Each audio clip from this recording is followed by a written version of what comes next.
Вас вітає інформаційна служба телеканала МКТБ. У ефірі новини «Час мясцовы», студыя Леся Ушакова и галоўнае сёння.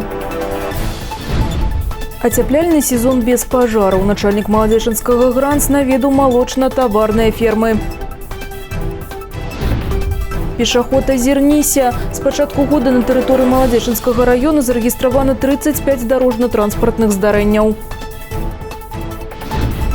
У школу з усмешкай. Дзеці наведваюць навучальныя установы і падчас канікул. Ацяпляльны сезон без пажараў. Начальник Маладзечынскага ГРАНС Дзяніс Ушацкі наведаў малочна-таварныя фермы.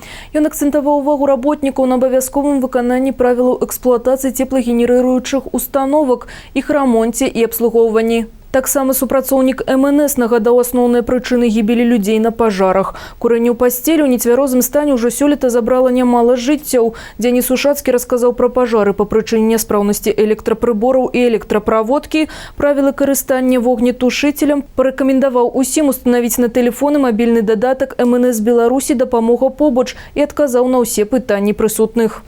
Выслухаць і дапамагчы 9 лістапада бягучага года з 9 до 12 гадзін прамую тэлефонную лінію з насельніцтвам сталічнага рэгіёна правядзе намеснік старшыні мінскага аблвыканкама Іван Станіславович Маркевич. Задаць свае пытанні можна па тэлефоне, які вы бачыце на экране. Пешаход азірніся. С пачатку года на тэрыторыі Маладзечынскага района зарэгістравана 35 дарожна-транспартных здарэнняў, у якіх 3 чалавекі загінулі. За мінулыя выхадныя сумную статыстыку папоўнілі яшчэ 2 чалавекі. Дзяржаўтаінспекцыя звяртаецца да грамадзян з просьбай выкарыстоўваць у адзенні флікеры, а веласіпеды і гужавыя павозкі абазначаць светлавымі прыборамі. Бацькі павінны перыядычна нагадваць дзецям пра выкананне правіл дарожнага руху.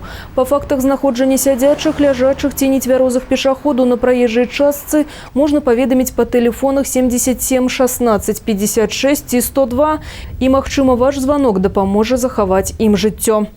Месяц багаты на дзяцей і шлюбы. У кастрычніку аддзелам ЗАГС Маладзечынскага райвыканкама зарэгістраваны 105 немаўлят. Па традыцыі на свята Дня маці малышы атрымалі падарункі, і першыя і другія дзеці з'явіліся ў 39 сем'ях. Цікавая статыстыка. Для хлопчыкаў бацькі часцей за ўсё выбіралі імёны Артём, Максім і Раман. У дзяўчынак у павазе Вікторыя, Ксенія і Сафія. Сярэдні ўзрост мам 28 год, тат 31. Настаўнік года. У Маладзечынскім раёне стартаваў конкурс «Настаўнік года». До 25 лістапада педагогі на суд журы прадставяць відэа свайго урока і вопыт уласнай прафесійнай дзейнасці. Потым настаўнікі правядуць адкрытыя урокі, пройдуць тэставанне і нарэшце прадэманструюць судзейскай камандзе майстар-класы. Усяго прадугледжана 8 намінацый, 7 для настаўнікаў-прадметнікаў і 1 для выхавацеляў дашкольных устаноў. Тых, хто будзе прадстаўляць наш рэгіён на абласным турніры, вызначаць у студзені на традыцыйным конкурсе. Рэспубліканскі фінал адбудзецца ў верасні наступнага года. Удзел у турніры прымаюць як маладыя педагогі, так і з немалым вопытам работы. Настаўнік года Рэспублікі Беларусь па праву з'яўляецца адным з самых значных падзей у сістэме адукацыі і праходзіць раз у 3 гады. Конкурс дорыць новыя адкрыцці і знаёмствы, дазваляе раскрыцца педагагічнаму таленту і выявіць творчых, ініцыятыўных і мэтанакіраваных работнікаў. У школу з усмешкай. Дзеці наведваюць навучальныя установы і падчас канікул. Не дзіўна. Там іх чакаюць розныя цікавосткі, конкурсы і забавы. Падчас восеньскіх канікул у краіне працуюць аздараўленчыя лагеры. Адзін з іх дзейнічае на базе Чысцінскай сярэдняй школы і лічыцца самым шматлікім у раёне. Здымачная група МКТБ выехала на месца і дазналася, як адпачываюць вучні.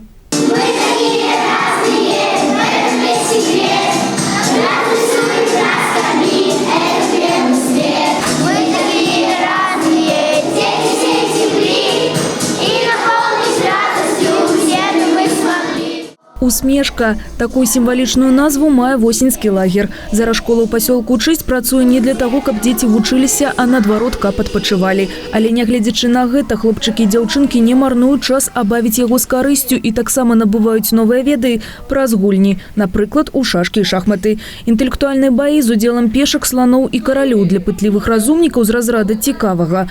Пакуль адны змагаюцца ў шахматных баталіях, іншыя пранікаюцца светам творчасці і мастацтва. Тут нарисовали солнце, котик, собака, сарай, где сам котик живет. На нем нарисовано дерево, небо. А почему ты нарисовал? Вам сегодня такую сказку рассказывали? Нет, просто вспомнил, что я умею животных рисовать. В лагерь зачислено 50 детей возрастной категории от 6 до 13 лет. В лагере у нас 3 отряда. Первый отряд называется «Апельсин», второй отряд «Васильки», третий отряд «Галактика». Проводятся различные мероприятия – спортивные, развлекательные, танцевальные, интеллектуальные. Для детей организована довольно насыщенная программа. Это и танцевальные флешмобы, это и игры экологической направленности, это и туристические мероприятия. Вот проводили школу «Юный следопыт». Детям очень понравилось, очень активно приняли участие все наши 3 отряда. Раз лагер называецца аздараўленчым, назве патрэбна адпавядаць. Сядзець на месцы – гэта не пра хлопцаў і дзяўчат чысцінскай школы. Асаблівая ўвага не толькі падчас навучальнага працэса, але і на вакацыях ва ўстанове надаецца фізічнай падрыхтоўцы вучняў. Спартыўныя гульні даспадобы адпачываючым. Спаборнічаюць яны не толькі ў шматлікіх эстафетах, спартыўнай зале і за тэнісным сталом, а таксама на водных занятках.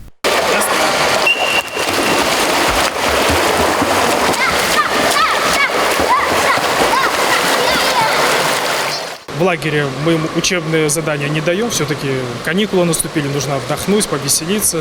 Поэтому в большинстве мы делаем оздоровительные, то есть задания для отдыха. Эстафеты поплавать, с мячом поиграть, поплавать друг за другом, но немножко освободиться от заданий, которые не плавают на уроках. Все-таки отдых, каникулы, нужно немного развлекаться. Праграма восеньскага лагера «Усмешка» не абмінула і культурную частку жыцця маленькіх жыхароў пасёлка. Кінапаказы і тэатральныя пастаноўкі чакаюць школьнікаў на гэтым тыдні, а пакуль што дзеці самі ў ролі акцёраў. Імправізацыя на сцэне збліжае калектыў, сцвярджаюць педагогі. Што яшчэ даспадобы вучням, пытаемся у іх. Мне нравятся дискотеки, я люблю иногда поспать, и мне тут весело, с друзьями гуляю. И мы иногда ходим, бывает, на улицу, на зарядку, мне это все нравится. У Мінскай вобласці ў перыяд восеньскіх вакацый плануецца аздаравіць 9600 вучняў у аздараўленчых лагерах, арганізаваных на базе устаноў агульнай сярэдняй адукацыі. І ўжо 11 лістапада школьнікі сядуць за парты. Спадзяёмся з усмешкай. Алеся Ушакова, Александр Еўскі, МКТБ. Наступны агляд падзей ужо заўтра о 19 гадзіне. Добрых вам навін і да сустрэчы.